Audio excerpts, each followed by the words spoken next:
Chapter 2, entitled Building Blocks for Materialist Theology, is a challenging read relative to the ordinary difficulty of Zizek's writings. It takes great effort to maintain the thread of the argument throughout.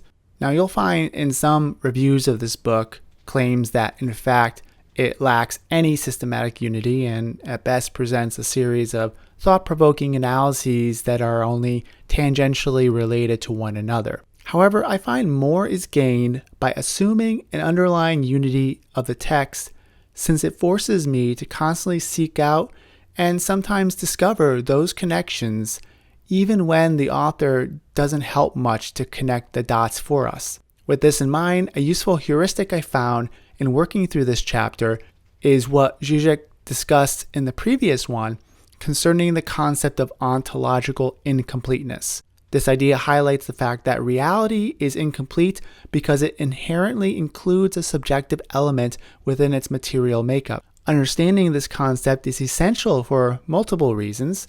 One is that it helps us consider the meaning of the term materialism in a materialist theology.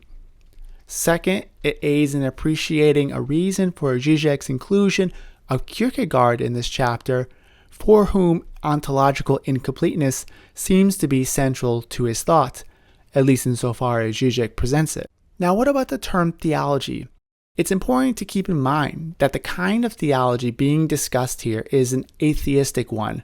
As such, it deals with classic theological ideas such as freedom, sin, the fall, sacrifice, incarnation, and crucifixion in a manner that seeks to elicit their atheistic potential. And that is where Zizek's materialism comes into play. If materialism here is defined in terms of ontological incompleteness, then we'll see how these theological concepts are thought in a manner that brings to light the ontological incompleteness of God and the ethical implications of that. Finally, although the notion of parallax plays a less explicit role in this chapter than in the previous one, it'd be difficult to appreciate how Zizek is unpacking his argument without keeping the notions of the parallax gap and minimum difference in mind, as it is his key methodological tool for developing the building blocks that will go into forming this materialist theology. As such, I've organized this video according to a series of dualities that are seen through the parallax view, which are possibility and necessity, freedom and law, law and desire, God and human, and life and death. Kierkegaard is an early proponent of what today is called anti-philosophy. Anti-philosophy challenges the conventional belief that theory should be given priority over practice. It posits that one's ethical and practical decisions precede the formation of theory, and that the latter is subservient to the former. One of Kierkegaard's contributions to anti-philosophy is the idea of infinite resignation, which he viewed as crucial for genuine faith. This concept involves coming to the realization that no theory or belief system can provide a rational justification for sacrificing something valuable in the pursuit of something greater. In Kierkegaard's view, true sacrifice entails relinquishing one's attachments, not only to the world, but also to that mode of reason that belongs to the world and that would ordinarily justify one's acts. It's helpful if you have some familiarity here with Kierkegaard's portrayal of the biblical story of Abraham and Isaac, as they are exemplary of this kind of logic. Kierkegaard's anti-philosophy also contextualizes his disdain for Hegel. Specifically, Kierkegaard sees Hegel as prioritizing the universal and absolute over the individual and contingent. Hegel's purported emphasis on objective thought and his supposed closed system also contrasts with Kierkegaard's focus on subjective experience and an openness to ontological failure. Furthermore, a theological divide would seem to separate Kierkegaard and Hegel. Zizek introduces the notion of the Hölderlin paradigm, named after the poet-philosopher. This paradigm emphasizes the historical decline of civilization and the possibility of a future event that could reverse this trend, such as the emergence of new gods a la Heidegger or the coming of the Übermensch a la Nietzsche. Zizek contrasts this paradigm with Christianity, which asserts that the pivotal event has already transpired and we're presently existing in its aftermath, rendering thereby our time fairly unremarkable. At the same time, this Christianity promotes proactive intervention, as it's incumbent upon us to construct a meaningful reality in light of this event. Now, is it correct to distinguish Hegel and Kierkegaard along these lines? A popular portrayal of Hegelian dialectics entails the idea of a future finality that incrementally unfolds through history, and that along the way things get better and better as absolute spirit continues to more fully recognize itself. In this sense, and consistent with the Hölderlin paradigm, there is a kind of waiting for something to come, and that the now, the present, marks the lowest point relative to what will follow. There are, of course, several problems with this portrayal. First, there does not seem to be, in Hegel, the kind of historical decadence leading up to the present that one finds in, for example, Heidegger. Second, it fails to grasp an important aspect of Hegel's philosophy, that being the transitions from possibility to necessity and actuality to possibility. First, the move from possibility to necessity entails the recognition that what appears to be an open, malleable present situation filled with potential is actually predetermined by the past. In psychoanalysis, present symptoms, which seem contingent, are seen as having fixed meanings that are strictly determined by prior childhood experiences. However, herein we add the second move, that going from actuality to possibility. Hegelian dialectics introduces the idea of an open past by acknowledging the contingencies that generated the seeming necessity of our present situation. The implication of this is that absolute spirit is not a deterministic linear unfolding of history towards self-realization, but a retroactive movement that restores potentiality to actuality and unearths hidden potentials of the past that have gone unactualized. Returning again to psychoanalysis, an analyst's interpretation can transform the analysand's world by retroactively transferring fixed necessities into latent possibilities. This transformative impact of discourse highlights how the revolutionary event could have always already happened in the past, unlike the Hölderlin paradigm wherein the event is always to come. In other words, the openness of the past that Zizek finds in Hegel's philosophy allows for the possibility that events can occur retroactively because of the openness of the past, thereby introducing a revolutionary potential into our understanding of history. It also demonstrates how Kierkegaard's perspective on Hegel and the perceived differences between the two philosophers is more ambiguous than it might at first appear, especially concerning the idea of an ontological incompleteness. Returning to Kierkegaard's concept of sacrifice through infinite resignation, we confront the realization that we can never fully comprehend or attain ultimate meaning in life. Yet, the unattainability of meaning does not mean a defeat in regards to our desire for it. Instead, we're faced with an almost paradoxical concept, a meaning in its pure form, the bare minimum difference between the presence and absence of meaning. And herein we discovered that the ultimate meaning of sacrifice is the sacrifice of meaning itself. And we'll see this exemplified in Christ, whose abandonment at the cross confronts this absence of meaning in his sacrifice, but it will be this confrontation with the meaninglessness that will be the ultimate wellspring for the meanings to come. However, doesn't concrete ethical engagement, such as an act of sacrifice, require certain norms or beliefs in order to be acted upon? Indeed, it seems difficult to imagine engaging in such an act without it being motivated by some symbolic structure. Yet if we critically examine those norms, we find they originate from an unethical mode of existence, which undercuts any kind of ethical conduct emanating from it. And thus, socio-symbolic norms serve as both the condition of possibility and the condition of impossibility for ethical action. Kierkegaard acknowledges this predicament and proposes the religious or teleological suspension of universal ethical norms as a means to fulfill the ethical.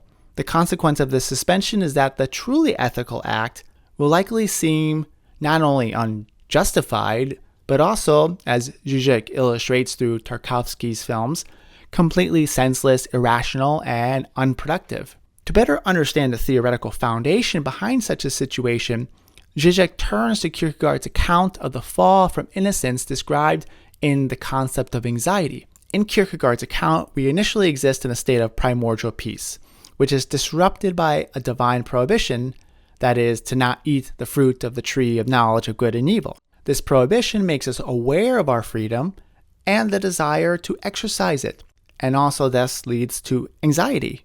Overwhelmed by the vertigo of this freedom, we seek refuge in something finite, thereby renouncing our radical freedom, and this constitutes the fall proper for Kierkegaard. And yet, despite renouncing our freedom, freedom always resurfaces now as guilt for sin, defined here as the temptation to transgress the law. From this narrative, we observe the dynamic tensions between freedom and the law, or prohibition. The law tells us what not to do, but freedom, when defined by the law, becomes guilt and ceases to be free. Zizek expands on Kierkegaard's narrative by suggesting that the deadlock occurs even earlier than this, prior to the divine prohibition, in the state of primordial peace, where there is an excessive proximity to the thing, leading to a contraction of the self and a kind of originary flight from the overwhelming presence of this thing. And by the way, when using the term the thing, we're hearkening to Lacan's notion of das Ding, which refers to the original object that ultimately becomes the lost object of desire. It is the oceanic feeling of oneness described by Freud, or the mother is often a representative of this. And for Kierkegaard, it's the state of nature before the fall. But the point of all this is that to overcome this terror that we actually experience from this excessive proximity, a terror that precedes the anxiety from freedom, a prohibition is demanded, transforming the inherent obstacle into an external impediment. The prohibition then engenders a desire to surpass it, which subsequently gives rise to the anxiety of freedom. Now, Zizek makes this addition to Kierkegaard's narrative for a few reasons. First, to demonstrate how contradiction is fundamentally rooted in existence and not something that happens later on. That is, that it happens even in a pre-fall reality. And second, to highlight the fundamental tension between freedom and the law, wherein freedom emerges only in response to the law, thereby demanding the law exists. Yet freedom can only be itself to the extent that it violates the law. Thus, for Zizek, it would seem that the true fall does not happen in response to the prohibition, but in our demand for one. A demand for a prohibition that can provide our radical freedom some coordinates whereby we can experience our freedom only in encountering a constraint upon it. This discussion of law and freedom brings us to Kant, who seeks to unite them by untethering the law from its external symbolic authority. The moral law within exists outside of phenomenal contingent reality of some outward authority. However, it's also independent of all internal inclination of desire.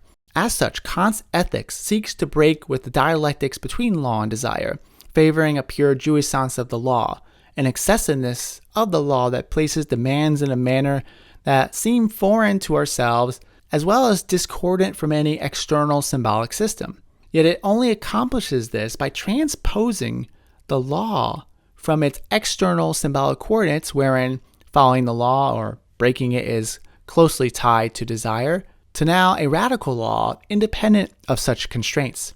And for this reason, it's not surprising we find Freud equating Kant's ethical imperative to the superego. And as such, although it would seem Kant has detached law from all external and internal contingencies, what Kant has in fact done is internalize that external symbolic authority and set it free from all those constraints upon the law that had mitigated its oppressiveness. And so what we have then is a kind of pure jouissance of the law in the form of a ferocious superego. It then only takes a simple reversal to transform this into the law of jouissance found in Marquis de Sade, who represents a symptomatic reaction to Kant, and of course wherein we get the term sadism. Sade merely inverts Kant's internalized sadism of the impersonal desire of moral law into the law of personal sadomasochistic desire.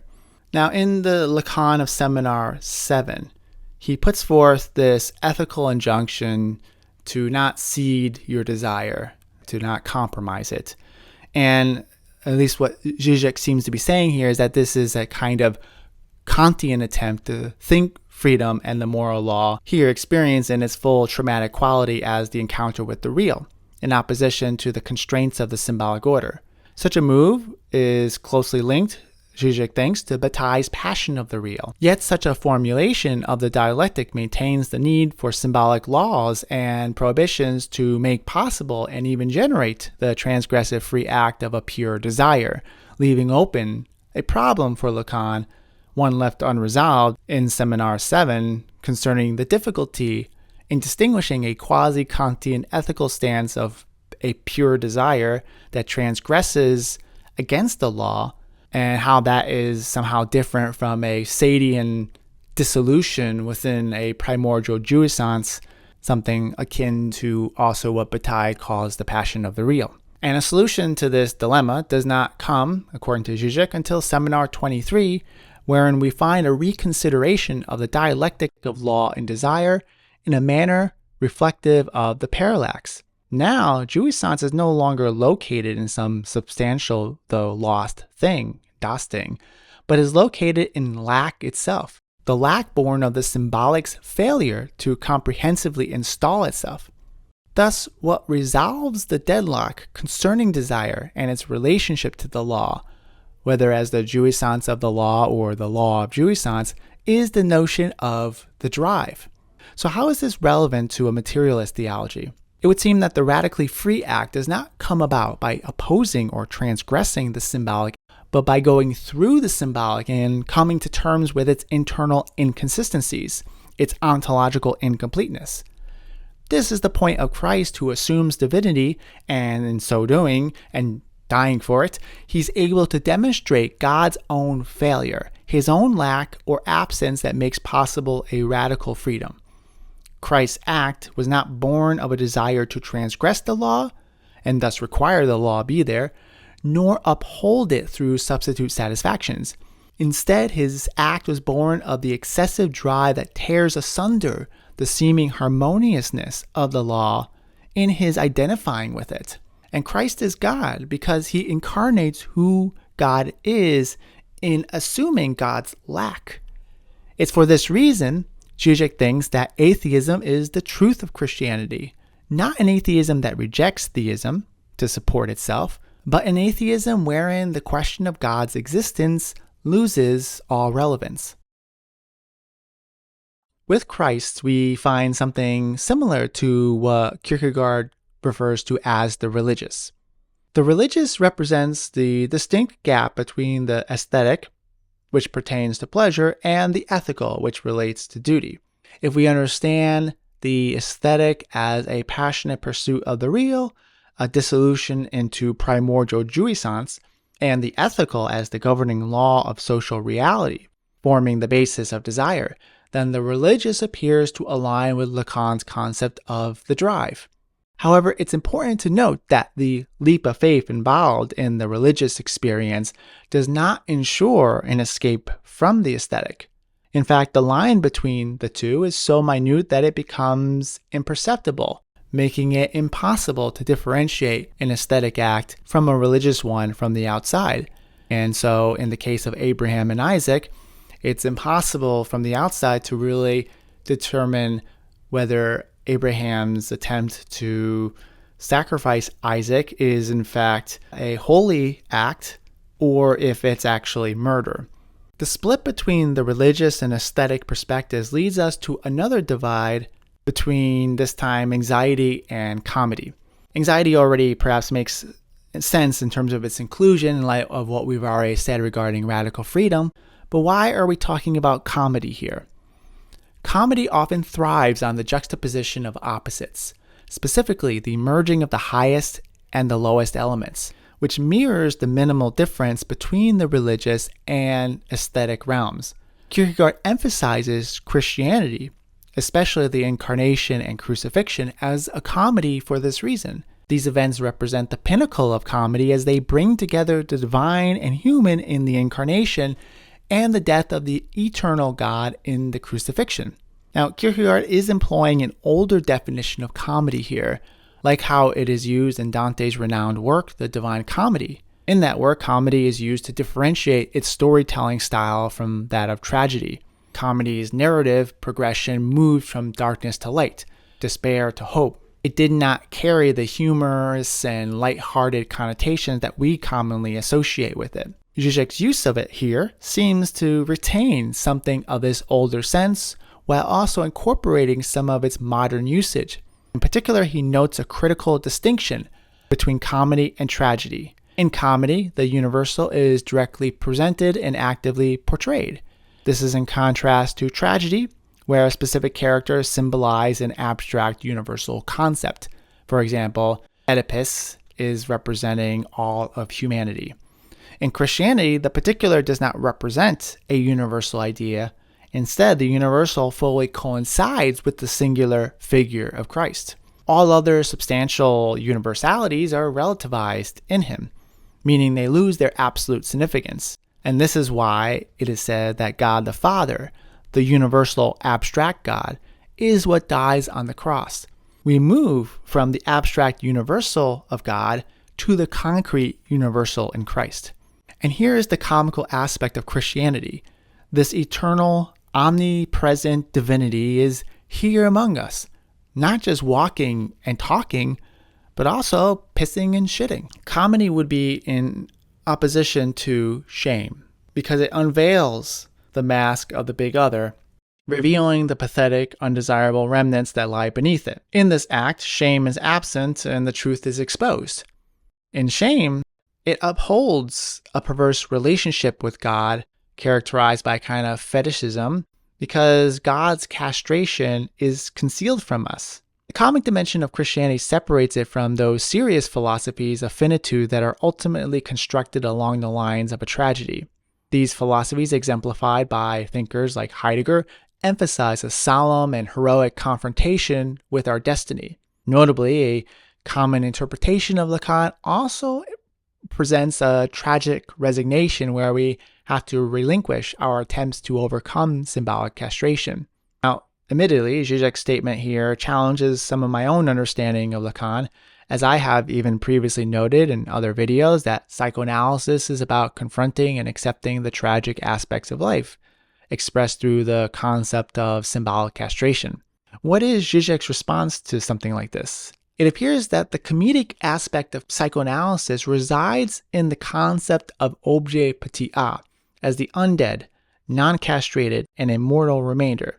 Zizek supplements this psychoanalytic insight with a form of Christian love that loves not the tragic hero, but this inhuman, abject remainder wherein the horror of human existence exceeds the limits of tragedy, reaching a point in which it becomes comedic. And so it would seem that whereas tragedy confronts us with our lack, comedy reveals a kind of excessiveness or surplus of life that is the building block for a kind of affirmation and positive program of action. Or the way I'm thinking of it here is as follows. The classic formulation of the problem of evil is this. Why are there bad things in a world made by an all-good and all-knowing God? Or in a more secularized tone, why do bad things happen to good people? But this is the wrong question to ask. The real question for me, and the source of my own awe and amazement at existence, is this. How the heck is there anything good at all, considering what a disaster reality is?